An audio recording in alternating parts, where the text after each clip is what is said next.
Hey, what's going on, guys? Bluntguts here. This is a Watcher of Realms video. Really appreciate y'all tuning into my channel as always.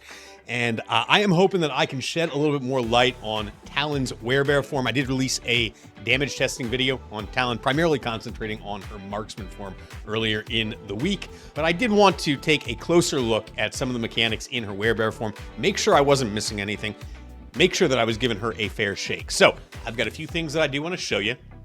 Let's get into it. So one of my main criticisms of Talin when she is in her werebear form is that you had to make a choice between gearing her to be a tank and gearing her to be a marksman, which to my mind really kind of undercuts what the hero is all about, right? The thing that is so unique about her is that you can place her both on a ground tile and on a platform tile. Now, I think that while it's cool that you have a multi-role hero, what this really should allow you to do is place her on a ground tile during an encounter, and then when she has done her job in that ground tile and you no longer need her there, you should be able to pick her up and then redeploy her on a platform tile later on, giving you added flexibility in the type of comps that you can make in this game. My main concern is that you have to make a decision between gearing her as a tank and gearing her as a damage dealer. And if you gear her for one role, then she is inherently going to be less effective at the other role. Now, the most middle of the road set that I can find to kind of bridge that gap, produce the best results, has been this Glacier set. And in so doing,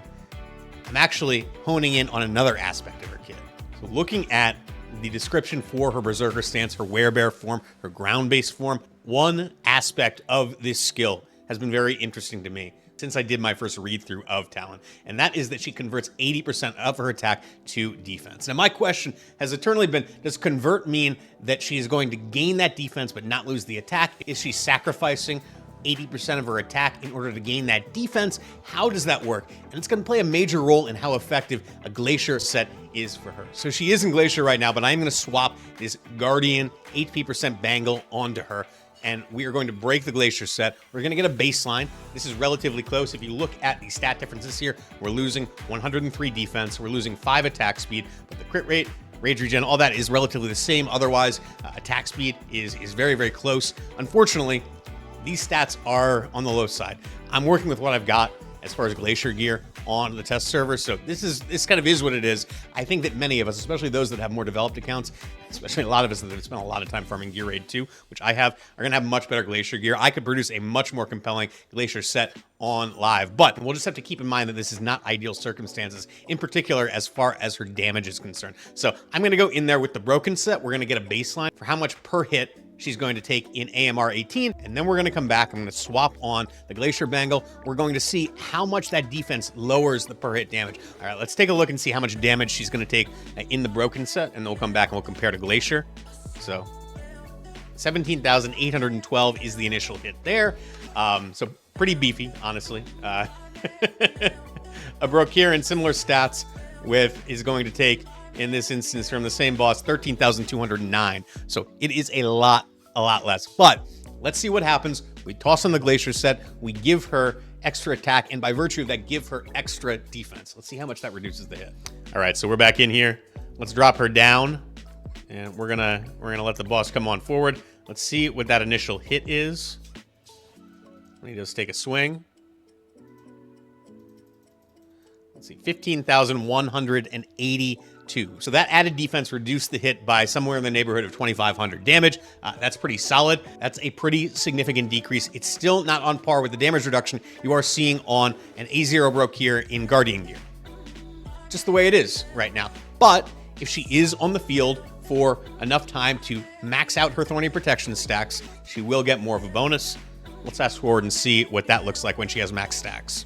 All right, so the stacks have been maxed out. Let's see what he's getting hit for. Or she's getting hit for, excuse me. 11,207. So, yeah, that is a significant drop-off right there from what we saw previously. That is what? That's another 4,000 damage.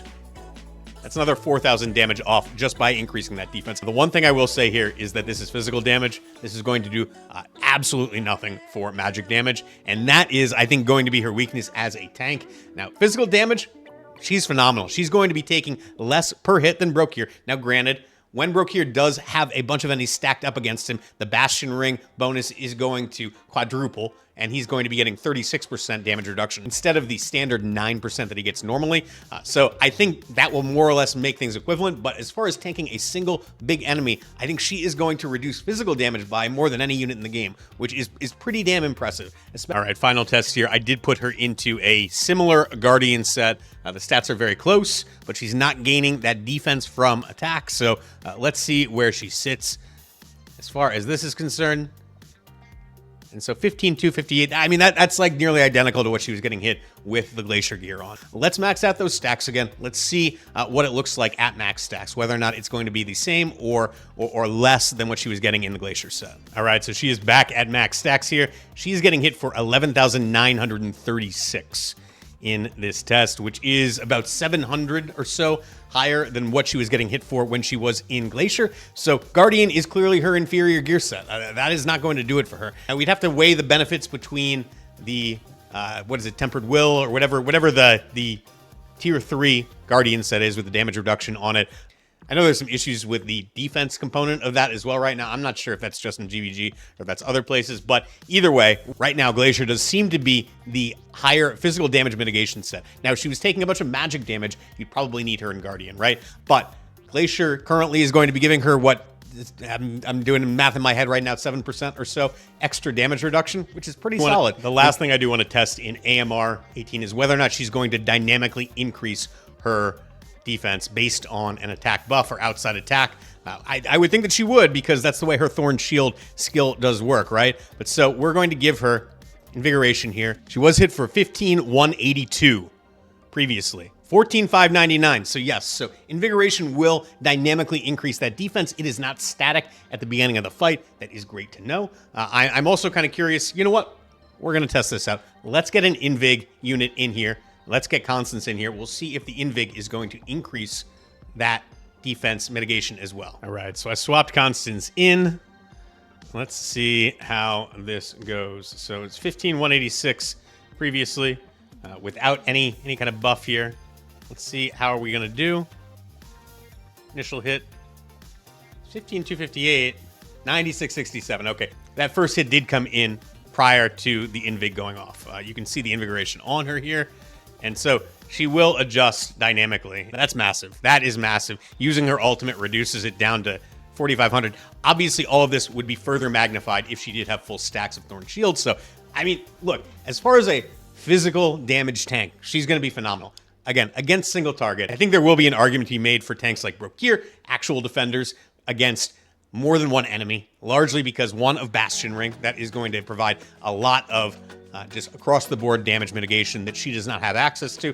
On top of that, they do have just better skills for survival. It is nice that she can heal herself using her Ichor Chalice. That is great. That is phenomenal. But at the same time, it's only a 5% heal, and it is limited by her attack speed here. With a little over 200 attack speed, it's got to be somewhere in the 2.5-3 second range right now. I think we've got to pump our brakes a little bit on how much self-sustain she is going to have from that. But at the same time, it's still quite impressive what she can do. So, all right, let's take a look at her knockback here and see how that works. So she does have a 20% chance to do a ground stomp that should ultimately knock back this bat when it does get up here, right? So let's see how that works.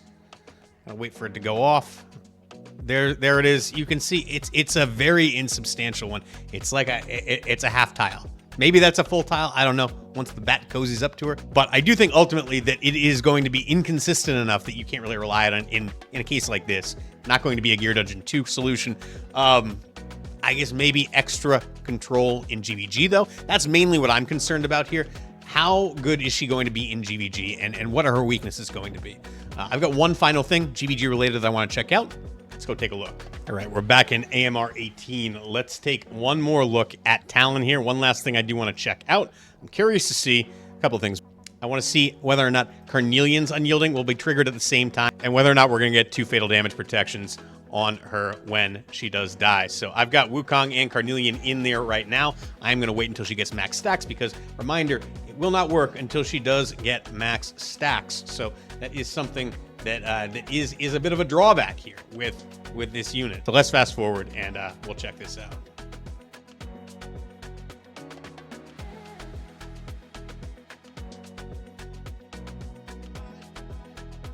All right, so she has max stacks right now in the gear that I have her in, different gear. So she maxed out at 10,579 in the current gear set. It's kind of a race between whether or not she's going to get killed or... We'll take Carnelian out so she doesn't get any heals either. But, you know, she's going to heal herself. We're going to start letting the boss get stacks here. There you go. He's healing. That's right. I forgot he was going to heal himself. So we'll see. Count the number of deaths that she has. Theoretically, she should die twice, get healed up to 50% twice by those buffs. Looks like that was her heal right there, from what I saw. It does not look like it consumed the Wukong heal. There's Carnelian. And Wukong's got consumed at the same time. So she should die on the next fatal damage, I do believe. But we'll have to wait and see.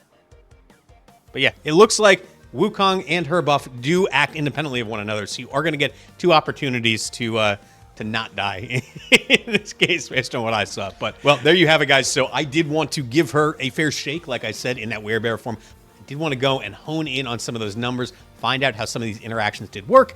I think the Glacier clearly is her best set when she is a tank, regardless of how you have her built. Whether or not you're trying to build a hybrid build where she can do some damage, or if you're just trying to reduce as much physical damage as possible, then Glacier is the way to go. Now, if you do need her to be able to tank some magic damage, you probably are going to have to put her into either a Guardian or a Tempered Will set to get that inherent damage reduction. Unfortunately, while she can heal herself via an Ichor Chalice, as far as I know anyway, there is no damage reduction marksman artifact. So you don't have a Bastion Ring kind of equivalent, even a lesser version of a Bastion Ring that you can put on her. And that is going to be her fatal flaw. She's not going to be able to take magic damage, which means that she could be a very good tank in a situation where you're taking exclusively physical damage. But if it's an encounter where there are both types of damage, then it's going to be a little more murky. On top of that, I think the problem with the gearing still does exist, because while the Glacier gear is going to enable her to do some damage, it's still very little. And it's even less than she would do in a full damage set, which, again, to begin with, is not a whole lot.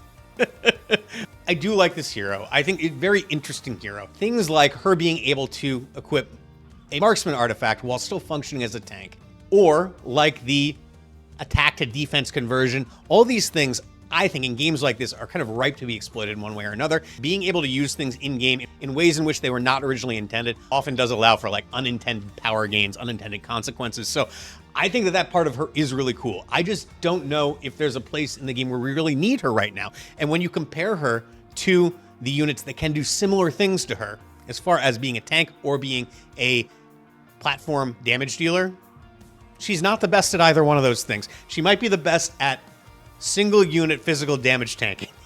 It's a mouthful, right? I mean, in that incredibly niche scenario, yes, she may be the best at that, but I don't know where we really need that right now, right? I mean, even in Guild Boss, it's all AoE damage going out. It's not specifically directed at her. I mean, even in Abyss 1, we've got both magic and physical damage going out on that tank that is typically set apart from the rest of the group. So she's not really going to be an ideal candidate for that either. It doesn't mean she can't function there, but she's not going to be the best at it, in my opinion. We'll have to wait and see exactly how it all works out. Some cool interactions. I think the knockback, the extreme resistance to physical damage, stun, the fact that she is a piercer, which is a faction that does not have a legendary tank, but will, starting tomorrow when the banner is released, if you consider her a tank. I think that she, again, I've never wavered from my stance that we all want to get a copy of her on our account.